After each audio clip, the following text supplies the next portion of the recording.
Hello, नमस्कार, सुप्रभात, good morning. आशा करता हूँ आप सब अच्छे होंगे और आपकी स्टडी भी अच्छी चल रही होगी। एजुकेशन फैक्ट्री के ऑनलाइन प्लेटफॉर्म पे आप सबका स्वागत है और आज हम डिस्कस करने वाले हैं 1 मार्च 2025 की कुछ महत्वपूर्ण समसामयिक की घटनाएं जो आपके एग्जाम की दृष्टि से काफी इंपॉर्टेंट रहने वाली है। तो अगर आप इस चैनल पे नए हो तो चैनल को जरूर सब्सक्राइब करना और मेरे साथ आखिरी तक जुड़े रहना। आप हमारा व्हाट्सएप और टेलीग्राम ग्रुप ज्वाइन कर सकते हैं। इन सब का लिंक आपको वीडियो के डिस्क्रिप्शन में मिलेगा और प्ले स्टोर से एजुकेशन फैक्ट्री का ऐप भी डाउनलोड कर सकते हैं। उसका लिंक भी आपको वीडियो के डिस्क्रिप्शन में मिलेगा। तो डिस्कशन स्टार्ट करते हैं और देखते हैं वो आज की कौन कौन सी महत्वपूर्ण घटनाएं हैं जो आपके एग्जाम की दृष्टि से काफी इंपॉर्टेंट रहने वाली है।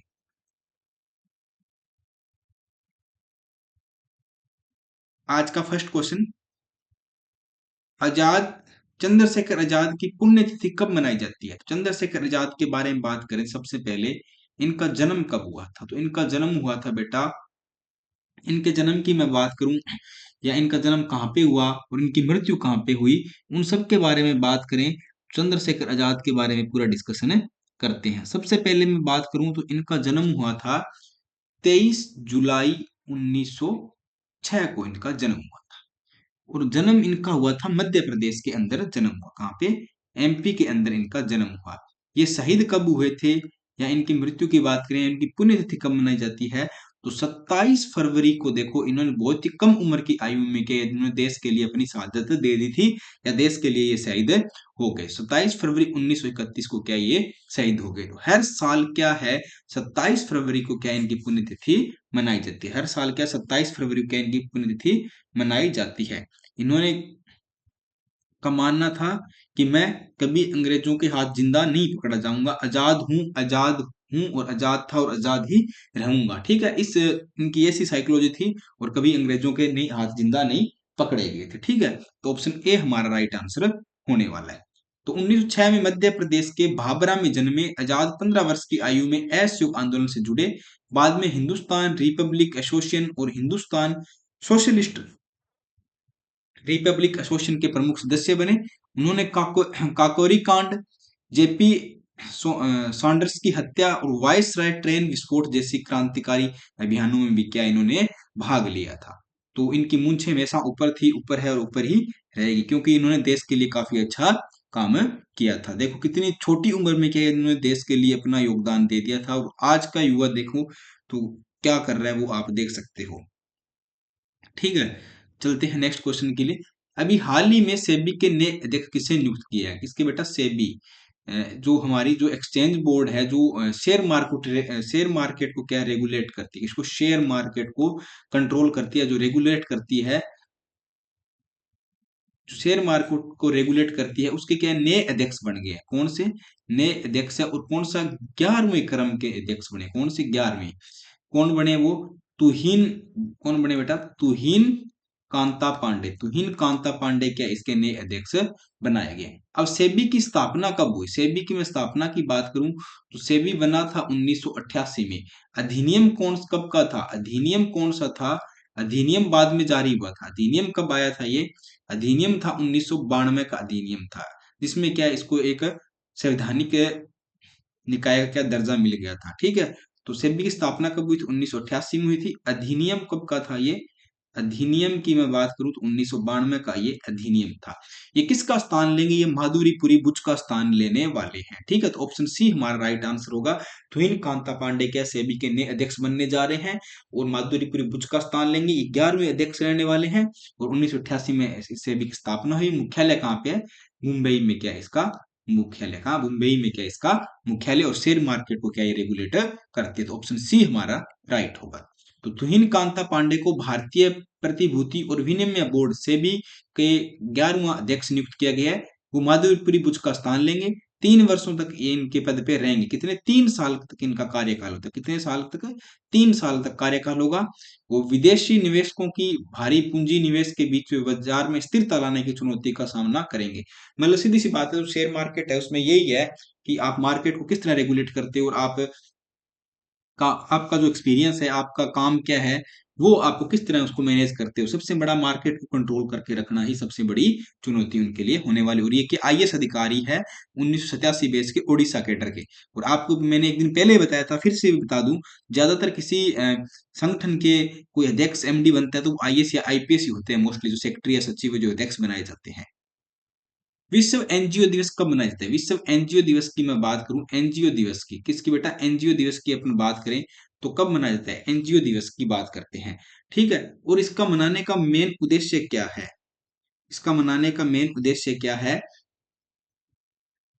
ठीक है, इसका मनाने का मेन उद्देश्य क्या है, इसकी भी बात करते हैं। बट आप लोगों ने कभी सोचा कि एनजीओ की फुल फॉर्म क्या होती है? हम एनजीओ एनजीओ तो करते रहते हैं हमेशा, तो एनजीओ की फुल फॉर्म क्या होती है?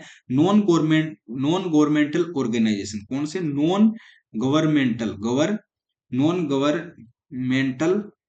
ऑर्गेनाइजेशन। कौन से? Non governmental organisation. क्या इसकी फुल फॉर्म होती है? मतलब क्या होता है कि गैर सरकारी संगठन होते हैं। क्या होते हैं ये? गैर सरकारी संगठन होते हैं। जिस तरह के मतलब अलग अलग सेक्टर में के अलग अलग एनजीओ चलते हैं। कोई ह्यूमन से, मानव से संबंधित एनजीओ चलते हैं, कोई वनों से संबंधित चलते हैं, कोई वन्य जीवों से संबंधित एनजीओ चलते हैं। तो हर ये जो गैर ऑर्गेनाइज संगठन होते हैं, और मतलब ये एक तरह से उनको बात करें, उनके संरक्षण के लिए, उनके बचाव के लिए, उस क्षेत्र में अच्छा काम करने के लिए एनजीओ चलाई जाती है, ठीक है। तो हर साल एनजीओ दिवस मनाया जाता है। कब है? 27 फरवरी को। क्या है? हर साल एनजीओ दिवस है मनाया जाता है। कब? 27 फरवरी। ऑप्शन बी हमारा राइट आंसर होने वाला, ऑप्शन बी इसका राइट होगा। विश्व एनजीओ दिवस हर साल 27 फरवरी को गैर सरकारी संगठनों के योगदान को सम्मानित करने के लिए मनाया जाता है। थीम क्या थी? स्थायी भविष्य के लिए जमीनी आंदोलन को सशक्त बनाना है। कौन सा? स्थायी भविष्य के लिए, एक स्टेबल फ्यूचर बनाने के लिए क्या करना है? एक स्टेबल फ्यूचर होना चाहिए, इसके लिए क्या करना है? जमीनी आंदोलन को क्या सशक्त बनाना है। और जो स्थानीय संगठनों की भूमि को दर्शाती है यह दिवस पहली बार 2014 में मनाया गया था। इसकी अवधारणा को लातविया के मार्किस लियर्स स्केडमेनिस ने दी थी। मतलब सबसे पहले एनजीओ दिवस कब आया था? 2000 शुरू कब हुआ था एनजीओ दिवस? 2014 में शुरू हुआ। ये आपको पता होना चाहिए। हर साल कब मनाया जाता है? 27 फरवरी को एनजीओ दिवस मनाया जाता है। अब की बार की थीम क्या थी? 27 भविष्य के लिए क्या? जमीनी आंदोलन को क्या सशक्त बनाना है। किसके लिए? स्थायी भविष्य के लिए, स्टेबल फ्यूचर के लिए, क्या जमीनी आंदोलन को क्या सशक्त बनाना है। नेक्स्ट क्वेश्चन, राष्ट्रीय विज्ञान दिवस कब मनाया जाता है? तो राष्ट्रीय विज्ञान दिवस आपको पता है हर साल 28 फरवरी को क्या है? साइंस नेशनल नेशनल कौन सा? नेशनल साइंस डे मनाया जाता है। कौन सा? नेशनल साइंस डे कब मनाया जाता है? हर साल 28 फरवरी को क्या है? 28 फरवरी को नेशनल साइंस डे मनाया जाता है, ठीक है। ये किसके उपलक्ष्य में मनाया जाता है? तो इसकी बात करते हैं, किसके उपलक्ष्य में मनाया जाता है? ये मनाया जाता है जो हमारे साइंटिस्ट थे चंद्रशेखर रमन, उनके उपलक्ष्य में मनाया जाता है। किसके? चंद्र चंद्रशेखर रमन थे जिन्होंने रमन प्रभाव की खोज की थी, ठीक है। उनके याद करते हुए हम ये क्या हर साल 28 फरवरी को चंद्रशेखर रमन को जी को याद करते हुए क्या है हर साल क्या है, हमें 28 फरवरी को नेशनल साइंस दिवस मनाते हैं। इनको क्या नोबेल पुरस्कार भी मिला था। एक मैंने नोबेल पुरस्कार की, भारत में कितने लोगों को आज तक नोबेल पुरस्कार मिला है, किस किस सेक्टर में मिला है, कौन सन में मिला है, वो पूरी एक वीडियो बनाई थी मात्र 10 मिनट की ट्रिक के साथ। अभी तक नहीं देखी आपने तो उसको जरूर देखना, आपके एग्जाम में कहीं ना कहीं उसके क्वेश्चन देखने को जरूर मिलेगा। तो इनको नोबेल पुरस्कार कब मिला था? इनको नोबेल पुरस्कार कब मिला था? 1930 में क्या इनको नोबेल पुरस्कार मिला। तो हर साल भारत में नेशनल साइंस डे दिवस कब मनाया जाता है? राष्ट्रीय विज्ञान दिवस है 28 फरवरी को मनाया जाता है। ऑप्शन ए हमारा राइट होगा। तो राष्ट्रीय विज्ञान दिवस हर साल 28 फरवरी को सर चंद्रशेखर वेंकट रमन की खोज, रमन प्रभाव की वर्षगांठ पर मनाया जाता है। रमन प्रभाव की जिन्होंने इन्होंने खोज की थी, चंद्रशेखर वेंकट रमन ने रमन प्रभाव की खोज की, तो उसको याद करते हुए क्या इनको भारत सरकार ने क्या 1986 से क्या राष्ट्रीय दिवस के रूप में मनाने से घोषणा की थी। कि 1986 से, ठीक है, भारत सरकार ने हर साल 28 फरवरी को राष्ट्रीय दिवस के रूप में घोषित किया था। और इनका जन्म कब हुआ था? 7 नवंबर 1888 को इनका जन्म हुआ था। तमिलनाडु के रहने वाले थे। 28 फरवरी 1928 को रमन प्रभाव की इन्होंने खोज की, और 1930 में क्या इनको भौतिकी का नोबेल पुरस्कार मिला था। 1928 में क्या इन्होंने रमन प्रभाव की खोज की थी, 28 फरवरी 1928 को। और 1930 में क्या इनको रमन प्रभाव के कारण क्या इनको भौतिकी का नोबेल पुरस्कार मिला था। ठीक है, तो ऑप्शन ए हमारा इसका राइट आंसर होने वाला है। चलते हैं नेक्स्ट क्वेश्चन। हाल ही में ग्रामीण सड़क नेटवर्क को बेहतर बनाने के लिए प्रगति पथ योजना शुरू करने की घोषणा किसने की है? कौन सी बेटा? प्रगति पथ। जिस तरह की प्रधानमंत्री सड़क योजना थी उसमें क्या था, गांवों की या छोटी छोटी सड़कें हैं, गांव की सड़क की होगी, गांव सड़क होगी, ठीक है, शहर की मुख्य सड़क नहीं, मुख्य सड़क से जोड़ना, शहर की सड़क सड़क होगी, पंचायत की सड़क होगी, ठीक है, पंचायत सड़क होगी, ये जो छोटी छोटी गांव शहर ढाणियों कस्बे की सड़कें होती है, इनको जोड़ना, इनको नेटवर्क को मजबूत बनाना और मेन सड़कों के साथ जोड़ने के लिए क्या योजना शुरू की गई थी? प्रधानमंत्री ग्रामीण सड़क योजना शुरू की गई थी। फिर अब क्या है, उसी के तर्ज पे क्या है, प्रगति पथ योजना किसने शुरू की? कौन से राज्य ने की है कि उनका जो सड़कों का तंत्र है वो मजबूत हो, ठीक है, सड़क नेटवर्क अच्छा हो, और प्रगति पथ योजना शुरू की है कर्नाटक राज्य ने। किसने बेटा? कर्नाटक राज्य ने की योजना शुरू की है। तो ऑप्शन बी हमारा राइट आंसर होने वाला है। ठीक है, इसके बारे में पूरी डिटेल से देखते हैं अब। तो प्रधानमंत्री ग्राम सड़क योजना 2025 हाल ही में केंद्र सरकार द्वारा प्रधानमंत्री ग्राम सड़क योजना की शुरुआत की गई थी। इसी योजना के माध्यम से देश के सभी छोटे और बड़े गांवों की सड़कों को शहर की पक्की सड़कों से जोड़ने का काम किया जाएगा। जिस तरह प्रधानमंत्री ग्राम सड़क योजना है, इसमें क्या शहर की, पंचायत की, नगर पालिका की जो भी छोटी छोटी सड़कें हैं उनको मेन पक्की सड़कों से क्या जोड़ा जाएगा, और उसी की तरफ पे क्या कर्नाटक सरकार ने क्या प्रगति पथ योजना शुरू की है, और वहां की क्या है, जो भी छोटी मोटी कच्ची पक्की सड़कें हैं पंचायत की, उन सबको क्या है इसी योजना के तहत जोड़ा जाएगा और उनका विकसित किया जाएगी।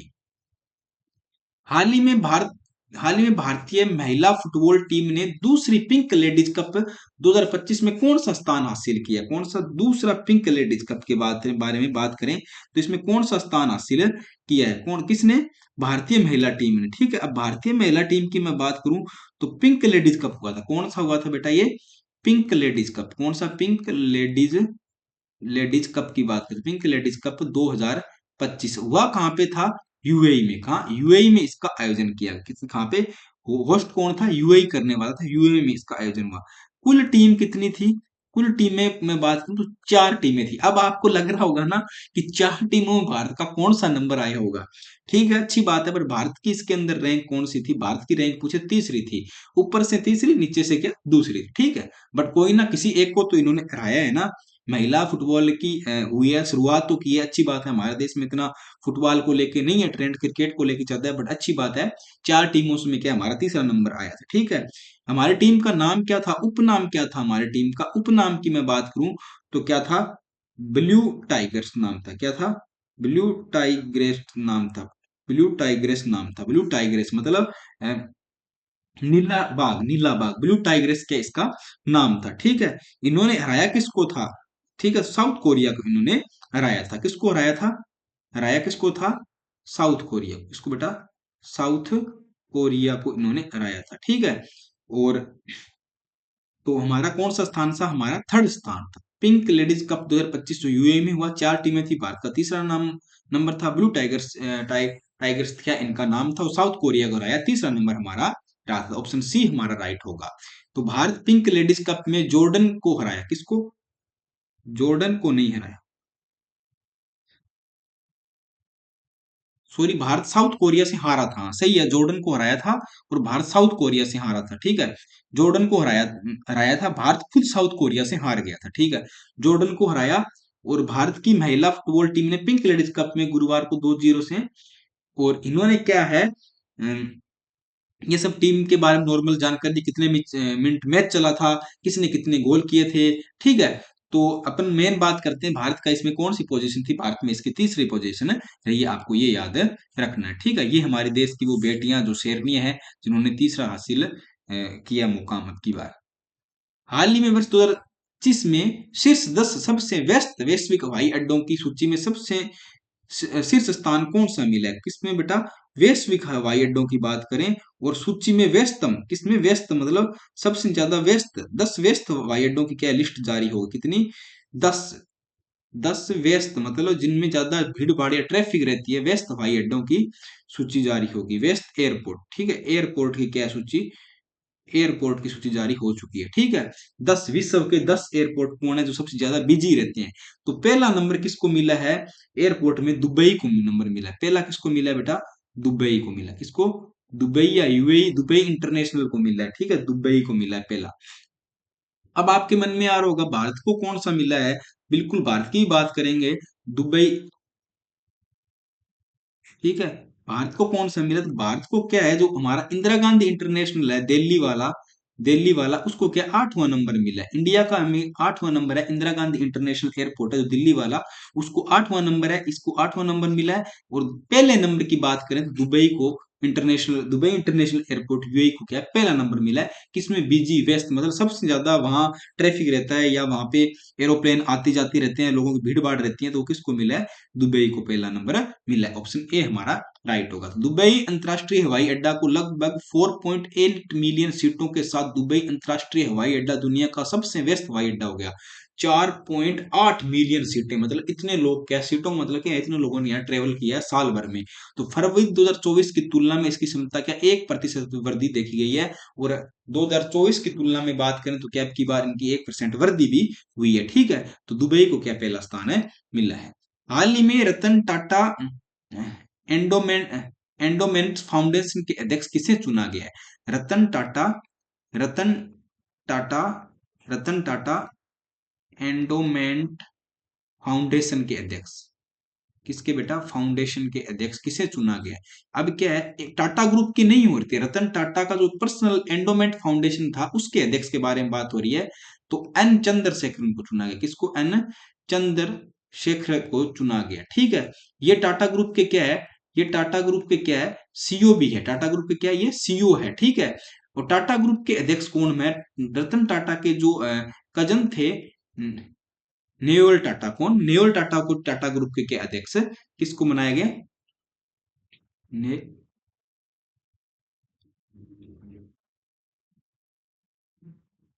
नेओल टाटा, किसको बेटा, नेओल, नेओल टाटा को क्या है, टाटा ग्रुप के क्या अध्यक्ष बनाया गया, ठीक है। नेओल टाटा को टाटा ग्रुप के अध्यक्ष बनाया गया। और सीईओ कौन थे हमारे, एन चंद्रशेखरन थे, इनको रतन टाटा एंडोमेंट फाउंडेशन के क्या अध्यक्ष बनाया गया, ठीक है। तो ऑप्शन क्या होगा, ऑप्शन सी हमारा राइट आंसर होने वाला है। अब रतन टाटा जी के बारे में बात करें तो इनको क्या है, पद्म भूषण कब मिला था, पद्म भूषण की मैं बात करूं तो सन 2000 में क्या है, इनको पद्म भूषण मिला था। पद्म, इनको पद्म विभूषण भी मिला है। पद्म विभूषण कब मिला था, पद्म विभूषण 2008 में क्या है, इनको पद्म विभूषण मिला था। हो सकता है भारत सरकार जल्दी इनको क्या भारत रत्न भी दे दे, ठीक है, ये भी आपको याद रखना है, ठीक है। तो रतन टाटा को पद्म भूषण 2000 में, पद्म विभूषण सन 2008 में मिला। वो चंद्रशेखर, एन चंद्रशेखरन है, इनको अभी हाल ही में क्या है, ब्रिटिश या यूके गवर्नमेंट द्वारा वहां का मानद नागरिक पुरस्कार दिया गया था, मानद नागरिक, वहां का जो नागरिक पुरस्कार भी से भी प्रदान किया गया, मानद नागरिक पुरस्कार भी दिया था ब्रिटेन सरकार ने अपना, वहां का नागरिक का जो सर्वश्रेष्ठ अवार्ड होता है मानद नागरिक पुरस्कार, वो भी इनको अभी हाल ही में मिला था एन चंद्रशेखरन जी को। तो ऑप्शन सी हमारा राइट आंसर होने वाला है। टाटा सन्स के चेयरमैन एन चंद्रशेखरन को रतन टाटा एंडोमेंट फाउंडेशन के क्या चेयरमैन नियुक्त किया गया है। आरटीईएफ एक सेक्शन 8 कंपनियां है, इसके अंदर के 8 कंपनी है, और रतन टाटा जी ने इनको क्या स्थापित किया था। और रतन टाटा जी खुद चाहते थे कि मेरे बाद अगर ये इसके कोई फाउंडेशन के इसके अध्यक्ष बने या इसके कोई चेयरमैन बने तो वो कौन बनने चाहिए, एन चंद्रशेखरन क्या इनके अध्यक्ष या चेयरमैन बनने चाहिए।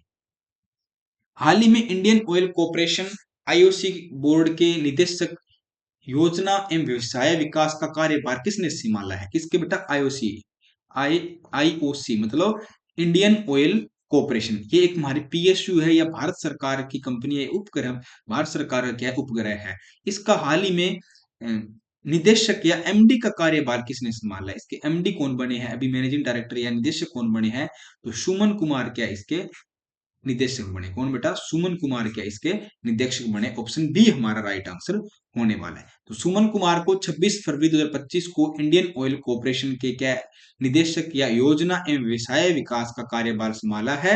और 2000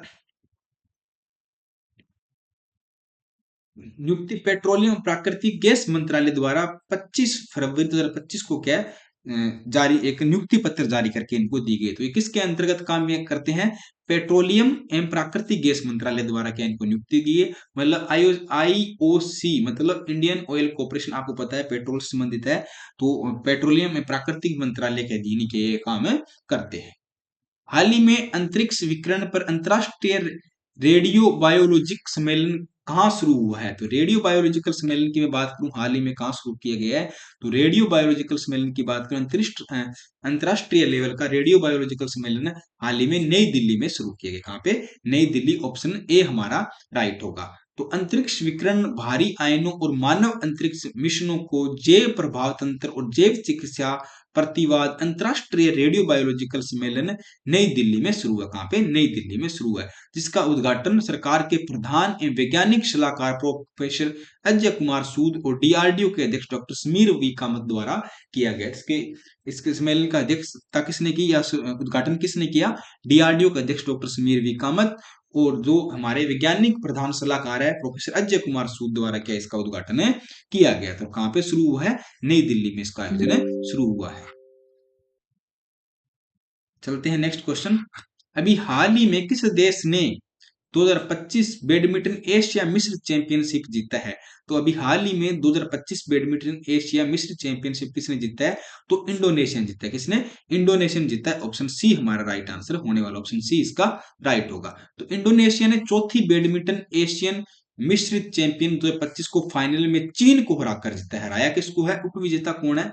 उपविजेता कौन रहा है? विजेता इंडोनेशिया हो गया, उपविजेता कौन है बेटा? उपविजेता की बात करें तो उपविजेता कौन रहा है? चीन रहा है। उपविजेता कौन है? चीन क्या इसका उपविजेता रहा है? विजेता कौन रहा है? इंडोनेशिया रहा है। ठीक है। बैडमिंटन एशिया मिश्र चैंपियंस का खिताब इन्होंने जीता है। चौथी बैडमिंटन एशियन मिश्र चैंपियन 2025 बैडमिंटन एशिया परिसंघ द्वारा आयोजित की गई, जिसकी मेजबानी चीन बैडमिंटन एसोसिएशन द्वारा फरवरी 2025 में चीन में ही की गई थी। कहां पे इसका आयोजन हुआ था? आयोजन चीन के अंदर ही हुआ। जीतो विजेता कौन रहा है? इंडोनेशिया रहा है। उपविजेता कौन रही है? चीन रहा है। और ये कौन सी चौथे क्रम की थी? बैडमिंटन एशिया मिश्र चैंपियनशिप थी। बैडमिंटन एशिया मिश्र चैंपियन चौथे क्रम की थी, चीन में आयोजन किया गया, इंडोनेशिया जीत गया। उपविजेता कौन रहा है? चीन इसका उपविजेता रहा है। ठीक है। चलते हैं नेक्स्ट क्वेश्चन। अभी हाल ही में केंद्रीय मंत्री पीयूष गोयल ने भारत कोलिंग कॉन्फ्रेंस 2025 का उद्घाटन कहां पे किया है? किसका बेटा? भारत कोलिंग कॉन्फ्रेंस की बात करें और 2025 के उद्घाटन की मैं बात करूं तो इनका उद्घाटन कहां पे किया और किसने किया है? तो हमारे जो केंद्रीय मंत्री है पीयूष गोयल जी, इसके अध्यक्ष कौन थे? अध्यक्ष की बात करूं, उद्घाटन किसने किया है? पीयूष गोयल ने किया। पीयूष गोयल जो हमारे केंद्रीय वाणिज्य मंत्री है, वाणिज्य एवं उद्योग मंत्री है। कौन है ये कौन है? वाणिज्य व उद्योग मंत्री, वाणिज्य व उद्योग मंत्री है। ठीक है। इन्होंने इसका उद्घाटन कहाँ पे किया है? इनके उद्घाटन की मैं बात करूं तो इसका उद्घाटन कहाँ पे हुआ है? मुंबई में। कहाँ पे बेटा? मुंबई में इसका उद्घाटन किया गया। इसका उद्घाटन करने का मेन मुख्य कारण क्या है? Make in India, make in India. ठीक है। या बात करूं startup India, startup India, make in India, startup India, आत्मनिर्भर भारत, आत्मनिर्भर निर्भर भारत, इन सब चीजों के लिए क्या इसका उद्घाटन किया गया। तो कहां पे हुआ है? मुंबई में इसका आयोजन किया जा रहा है। ऑप्शन ए हमारा राइट होगा। अध्यक्ष कौन थे? पीयूष गोयल जो हमारे वाणिज्य उद्योग मंत्री है। मुंबई में इसका आयोजन हुआ। Make in India, startup India, आत्मनिर्भर भारत के लिए इसका उद्घाटन किया जा रहा है। तो ऑप्शन ए हमारा राइट होगा। तो केंद्रीय वाणिज्य उद्योग मंत्री पीयूष गोयल ने आज मुंबई में क्या भारत कोलिंग सम्मेलन 2025 का उद्घाटन किया। इस सम्मेलन संबोधित करते हुए पीयूष गोयल ने कहा है कि make in India, digital India, startup India, आत्मनिर्भर भारत सहित भारत सरकार की रणनीतिक पहल अभूतपूर्व पैमाने पे नवाचार और बुनियादी ढांचे को विकसित करते हुए आर्थिक परिवर्तन को बढ़ावा देने के लिए इसका आयोजन किया जा रहा है। मतलब make in India, startup India, आत्मनिर्भर भारत और भारत सरकार की जो रणनीति है, जो आर्थिक ढांचा है, उसको मजबूत करने के लिए इन सबका आयोजन किया जा रहा है। हाल ही में माइक्रोसॉफ्ट की सहायता से एआई आधारित प्रोजेक्ट फोरम वाइब्स कहां विकसित किया गया? कौन सा बेटा? प्रोजेक्ट फोरम वाइब्स की बात करें और किसने विकसित किया और कहां पे किया जा रहा है? किसने? पहली बात करूं एआई द्वारा। किसके द्वारा? एआई द्वारा। नाम प्रोजेक्ट का नाम क्या? Project forum vibes. ठीक है। कौन विकसित कर रहा है?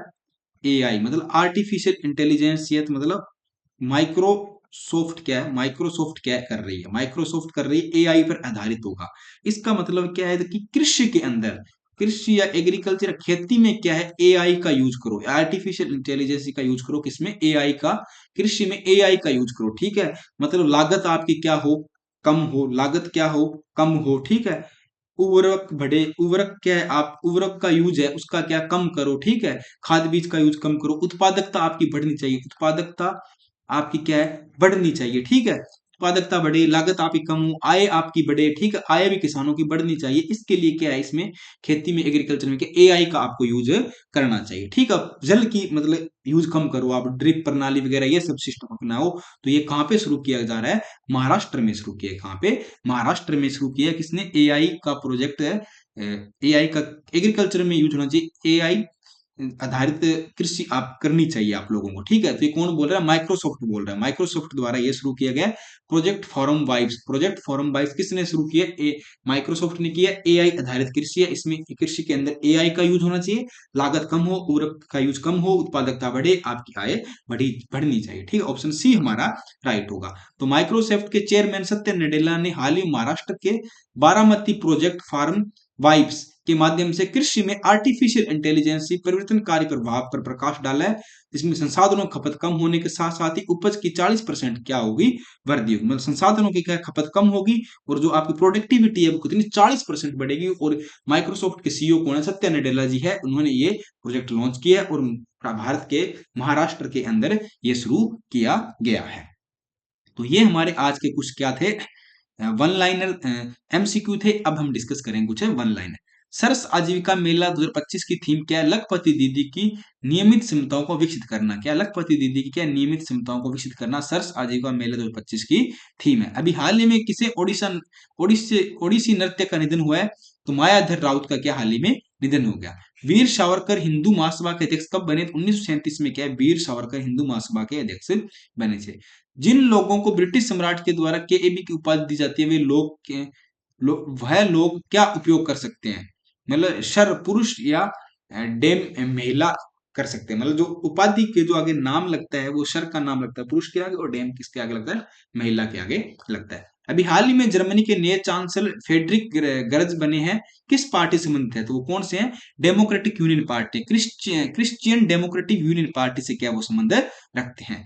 राजस्थान सरकार ने शिक्षा संजीवनी बीमा योजना के तहत संचालन कौन कौन सी बीमा कंपनी की दिशा करेगी, तो इसमें एसबीआई है, वेंडर सीमेंट है और ज्यूरिक कोटक कंपनी है। इसके अंदर भागीदारी कंपनी कौन सी है, ज्यूरिक कोटक, एसबीआई और वेंडर सीमेंट क्या है। राजस्थान सरकार ने क्या शिक्षा के अंदर दुर्घटना बीमा शुरू किया, इसका नाम है संजीवनी बीमा योजना। इसमें क्या जो पढ़ने वाले सरकारी स्कूल टाबर है उनको 1 लाख का, उनके पेरेंट्स के लिए 1,35,000 का बीमा योजना शुरू की है। स्वदेशी रूप से विकसित वायु प्रशस्ति एंटी शिप मिसाइल प्रणाली का नाम क्या है, तो हाल ही में डीआरडीओ ने क्या चांदीपुरी से उड़ीसा के चांदीपुरी शहर से क्या है एक एंटी टैप नौसेना की anti ship missile short range का क्या है एनएएसएम एसआर का क्या एक ट्रायल किया है, परीक्षण किया है, किसके लिए, वायुसेना के लिए इसका परीक्षण, सॉरी नौसेना के लिए इसका परीक्षण किया गया है। तो स्वदेशी रूप से विकसित वायु प्रक्षेपित एंटी शिप मिसाइल का नाम क्या है, NASMSR का मतलब है शॉर्ट रेंज, ठीक है, तो नौसेना anti ship missile short range का परीक्षण किया गया है। नासा किस रॉकेट से स्पेरेक्स स्पेक्स टेलीस्कोप को लॉन्च करेगा, तो फाल्कन 9 से लॉन्च करेगा, किससे, फाल्कन 9 से। मित्र मेला नामक गुप्त सोसाइटी की स्थापना किसके द्वारा की गई, मित्र मेला नामक गुप्त सोसाइटी की स्थापना वीर सावरकर ने की थी। सर्स आजीविका मेला 2025 का कौन सा मंत्रालय कर रहा है, तो सर्स आजीविका मेला 2025 का आयोजन कौन सा मंत्रालय कर रहा है, तो ग्रामीण विकास मंत्रालय द्वारा इसका आयोजन किया जा रहा है। राष्ट्रीय ग्रामीण विकास और पंचायती राज संस्थाओं के सहयोग से, कौन, ग्रामीण विकास मंत्रालय इसका आयोजन कर रहा है, किसके सहयोग से, राष्ट्रीय ग्रामीण विकास और पंचायती राज संस्थाओं के सहयोग से इसका उद्घाटन या उसका समय आयोजन किया जा रहा है। तो ये हमारे आज के 10 वन लाइनर थे और हमने एमसीक्यू भी देखे। और आज का क्वेश्चन ऑफ द डे क्या है, ज्ञानपीठ पुरस्कार से सम्मानित होने वाली पहली भारतीय महिलाएं कौन है, ज्ञानपीठ पुरस्कार से सम्मानित होने वाली पहली महिला कौन है, सुचेता कृपलानी, आशा पूर्णी देवी, प्रतिभा पाटिल या महादेवी वर्मा, आप कमेंट करके बताना है इनमें सबसे पहले ज्ञानपीठ पुरस्कार किसको मिला था, कमेंट जरूर करें। और आज के लिए इतना ही, जय हिंद, धन्यवाद, थैंक यू। कल फिर मिलते हैं सुबह 8 बजे, अपनी तैयारी को जारी रखें।